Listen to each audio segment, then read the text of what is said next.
آیت سے لے کر 22ویں آیت تک میں آپ کے سامنے تلاوت کروں گی۔ خداوند کے کلام مقدس میں کچھ یوں لکھا ہے، اور لودیکیا کی کلیسیا کے فرشتہ کو یہ لکھ کہ جو آمین اور سچا اور برحق گواہ اور خدا کی خلقت کا مبدع ہے، وہ یہ فرماتا ہے کہ میں تیرے کاموں کو جانتا ہوں کہ نہ تو سرد ہے نہ گرم، کاش کہ تو سرد یا گرم ہوتا، بس چونکہ تو نہ تو گرم ہے نہ سرد بلکہ نیم گرم ہے، اس لیے میں تجھے اپنے منہ سے نکال پھینکنے کو ہوں۔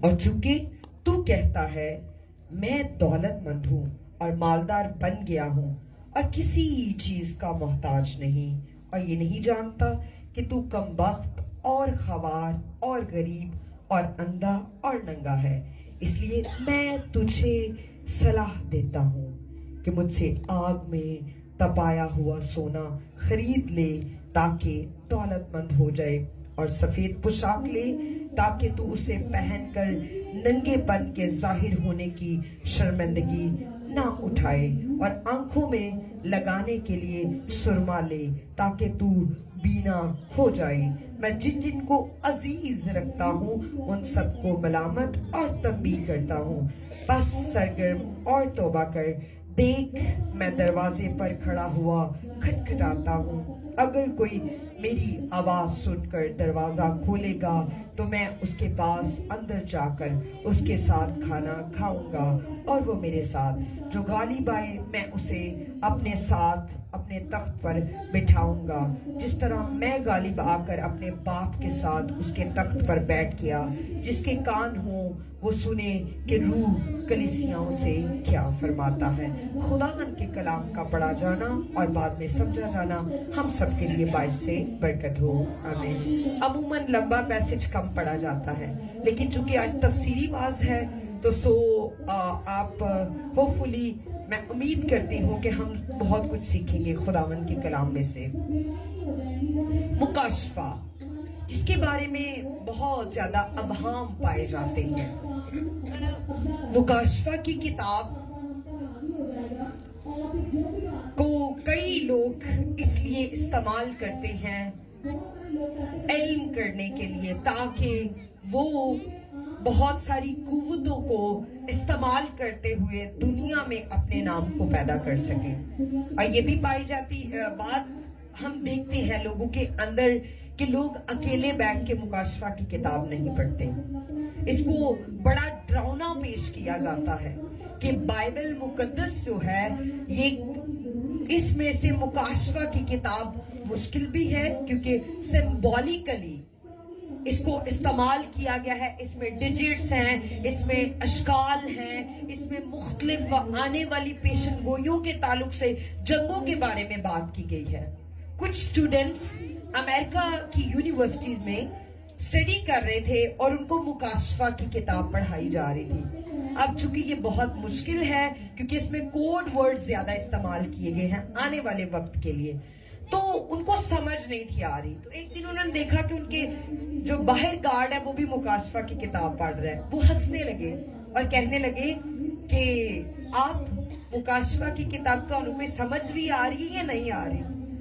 تو کہنا مینوں یہ نہیں پتا کہ دے چ کی گل ہوئی ہے، لیکن ساری پڑھ کے میں ایک نچوڑ کڈیا، وہ نچوڑ ایویں کہ برا فاتح ہے ہر ایک چیز پر، خدا کا بیٹا خداوند یسوع مسیح فاتح ہے، یہ اس کا نچوڑ ہے۔ اب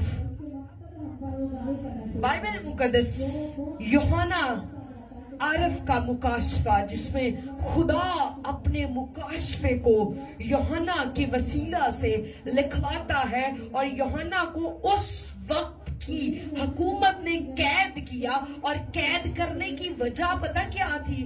کہ یہ خدا کے کلام کو آگے نسلوں تک لے کر نہ جائے، یا یہ روحوں کو بچا ना सके, जिसके सबब से उसको कैद किया गया। और वो जजीरा टी शक्ल का बना होता था और उसमें कैदियों को ले जाया जाता और वहां रखकर उनसे मेहनत और मुशक्कत करवाई जाती। और वहां पर पिंजरा, जैसे यहाँ पे इतना लगा ले 2.5 तक इस तरह पिंजरे सेट किए जाते थे जिसमें कैदियों को रखा जाता था, उन पर जुल्म किया जाता था। और खासकर वो यहूदी जो क्रिश्चियंस हो जाते थे उन पर जुल्म किया जाता कि तुम कुफर बकते हो, यीशु मसीह को पहन ले, तो इसलिए उन पर जुल्म किया जाता। उन्होंने उसको वहां से उठा के एक कैद में डाल दिया कि ना होएगी मनादी पे ना बचेंगे लोग और ना कोई यीशु मसीह को जानेगा। लेकिन उनको ये नहीं था पता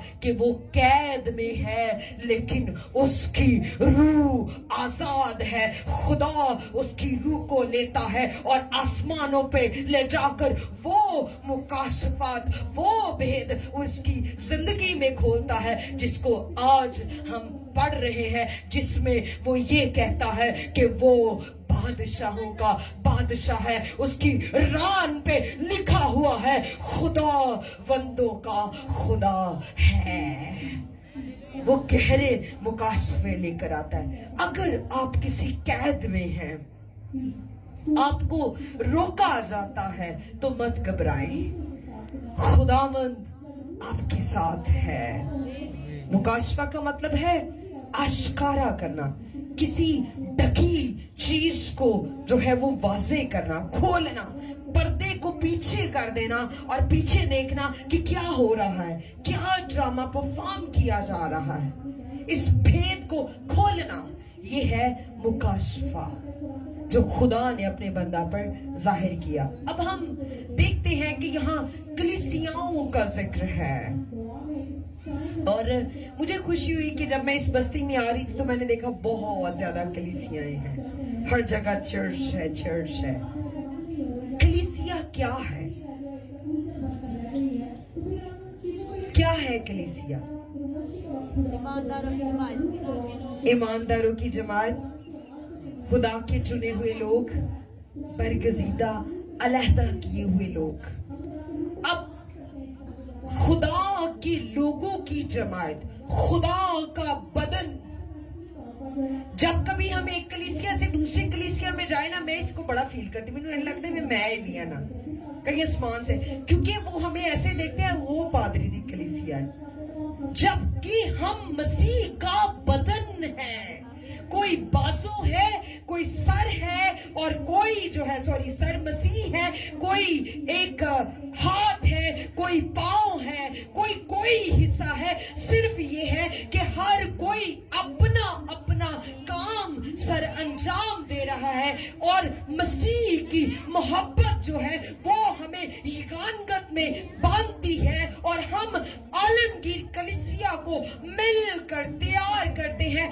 इसलिए हमें कभी भी ऐसा नहीं करना कि जब कोई बाहर से आए तो उसको महसूस हो कि वो वाकई बाहरों है, उसको लगे कि ये भी मसीह के बदन का हिस्सा है और हमने इसको अपलिफ्ट करना है, आगे लेकर जाना है। सब बराबर नहीं होते कलीसिया में, कोई कमजोर होता है, कोई बहुत टैलेंटेड होता है, कोई वीक होता है, कोई गुनाहगार होता है, लेकिन कभी भी बदन में आप लड़ाई को नहीं देखेंगे। वो ये नहीं कहता कि मैं पाँव को हाथ, नहीं कहता कि मैं पाँव क्यों धोऊं, बल्कि वो उसकी मदद करते हैं। सो बीइंग अ कलीसिया होते हुए हमें ये समझना है कि हम मसीह का बदन है, हमें एक दूसरे को अपलिफ्ट करना है, एक दूसरे को आगे लेके जाना है, ना कि हमें डिवीजन करनी है, ना कि हमें पादरी के खिलाफ बख्तोइयां करनी ने या किसी ईमानदार के खिलाफ।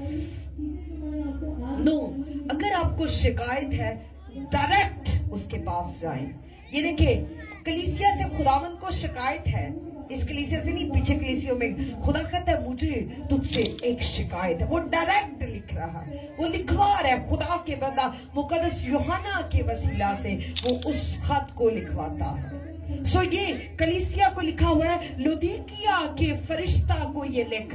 लुदीकिया का मतलब